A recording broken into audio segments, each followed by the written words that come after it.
복된 소식 아름다운 소리 AM 1590kHz 시카고 기독교 방송입니다.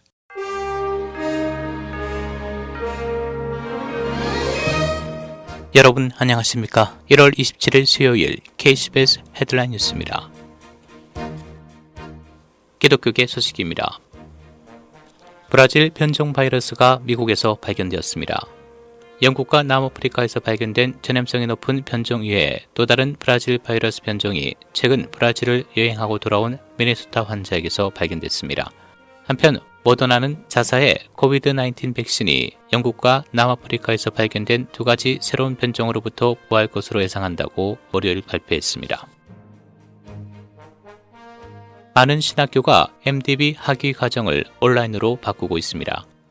많은 신학교가 MDB를 온라인으로 제공하고 있는데 이는 팬데믹이 끝나도 크게 달라지지 않을 것이며 계속 성장할 것이라는 신호라고 말합니다. 듀크 신학교 학장인 그레고리 존스는 코비드가 끝나면 상황이 정상으로 돌아가리라 생각하는 사람들은 상황을 잘 모르고 있다며 기술이 우리 삶에 이바지하는 역할이 증가할 것이라고 RNS가 인용 보도했습니다. 홍콩 당국이 프랜시스 찬의 비자를 거절하고 추방했습니다. 유명한 전도자이자 작가인 찬은 지난 2월 가족과 함께 샌프란시스코에서 홍콩으로 이사했으나 홍콩 관리들이 그와 그의 가족들의 비자를 거부하고 미국으로 강제 출국시켰습니다. 홍콩 출신인 찬은 우리는 홍콩에 있고 싶고 그곳으로 돌아올 수 있기를 바란다라고 말했으며 그들은 그곳에 있는 10개월 동안 15명에서 20명이 참석하는 세계 가정교회를 채웠다고 다수 기독교 언론들이 보도했습니다. 자이르 보소나루 브라질 대통령 탄핵을 촉구하는 목소리가 커지는 가운데 종교계가 가세한 것으로 보도되고 있습니다. 현지 언론에 따르면 가톨릭과 개신교 지도자 380명이 이에 서명했으며 대통령이 코로나19에 대한 대처 부족으로 방역을 무시하는 등 피해를 키운 것은 대통령의 책무를 다하지 못했다는 것에 대해 탄핵 요구서를 제출한 것으로 알려졌습니다. 국내 로컬 소식입니다. 정부가 신종 코로나 바이러스 백신 2억 회 접종분을 추가 구매하기로 했습니다.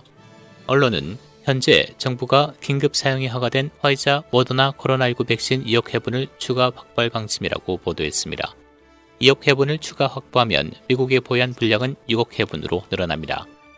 모더나와 화이자는 이미 각각 2억 회분을 6월 말까지 연방정부에 전달하기로 합의했습니다. 앞서 조 바이든 대통령은 저녁에 신종 코로나 바이러스 백신 보급 상황을 개선하기 위해 각 주에 보급되는 물량을 약 16% 더 늘리겠다고 밝힌 바 있습니다. 질병통제예방센터가 학교 정상화에 대해 신종 코로나 바이러스 예방 조치를 취할 경우 안전하게 재개할 수 있다는 연구 결과를 발표했습니다. 어제 미국 의학협회 저널에 게재한 이 연구 결과는 CDC가 지난해 가을 대면 수업을 재개한 킨도에서 12학년 자료를 검토한 결과를 토대로 공동생활시설이나 밀집 직장에서 자주 관찰됐던 가파른 확산은 보고되지 않았다고 밝혔습니다. CDC는 이들 학교가 마스크 착용 등 예방 조치를 충실히 이행한 결과라는 점을 분명히 했고 또한 실내 체육활동, 모임 등은 계속 자제해야 한다고 밝혔습니다. 미 제약사 모더나의 코로나19 백신은 임신부에게 공고해서는 안 된다고 세계보건기구가 경고했습니다. 앞서 화이자 백신에 대해서도 임신부 접종은 안 된다고 세계보건기구는 권고한 바 있습니다. 조 바이든 대통령이 약속한 이민정책 개혁이 벌써부터 제동이 걸렸습니다. 언론에 따르면 텍사스주 연방법원은 어제 불법 체류자 추방을 100일간 유예해야 한다는 바이든 행정부 조치에 대해 일시 중단 명령을 내렸습니다. 드루 팁턴 판사는 어제 바이든 행정부가 100일간의 추방유예 조치에 대한 구체적이고 합리적인 이유를 제시하는 데 실패했다며 정부를 상대로 소송을 제기한 텍사스주 손을 들어줬습니다. 조 바이든 대통령이 아시아계 미국인에 대한 인종차별을 규탄하는 행정 지시를 내렸습니다. 바이든 대통령은 어제 아시아계 미국인과 태평양 제도 주민에 대한 인종차별, 제노포비아 외국인 혐오, 편협함을 비난 퇴치하는 메모에 서명했습니다. 한편 바이든 대통령은 오늘 연방정부 소유의 토지와 수역에서 석유와 천연가스 채굴을 금지하는 행정명령을 내릴 예정입니다. 상원은 어제 국무장관 지명자 토니 블링컨을 찬성 78 반대 22로 승인했습니다. 이로써 블링컨은 마이크 폼피오 전 장관의 후임으로 71번째 국무장관이 됐습니다. 58살 블링컨은 오바마 행정부 시절 국무부 차관부와 국가안보보좌관을 지낸 바 있습니다. 시카고 교사의 교실 폭기 문제를 놓고 시카고 교사연합과 시카고 공립학교 사이 협상이 계속 진행되는 가운데 학생들은 오늘부터 집에 머물러야 합니다. 로리 라이프 시카고 시장과 시카고 공립학교 회장은 모두 유치원에서 8학년까지 학생들이 대면 학습으로 돌아갈 예정인 2월 1일까지 협상이 성사될 수 있기를 희망했지만 시카고 교사연합은 이를 거부했습니다. 교사연합은 교사가 단계적 방식으로 대면 학습으로 복귀하는 것을 선호한다며 재개가 최우선이라면 예방접종도 중요하다고 밝혔습니다. 라이프 시장은 대면 학습으로 돌아갈 수 있다는 낙관론을 펼치며 이미 강의실로 돌아온 학생들의 데이터를 인용해 학교가 바이러스의 중요한 전파원으로 보지 않는다고 지적했습니다. 일리노이주 공중보건부는 어제 3,667명의 신종 코로나 바이러스 신규 확진자와 87명의 추가 사망자를 보고했습니다. 현재 주 누적 확진자 110만 8,430명, 누적 사망자 2만 853명을 기록하고 있습니다.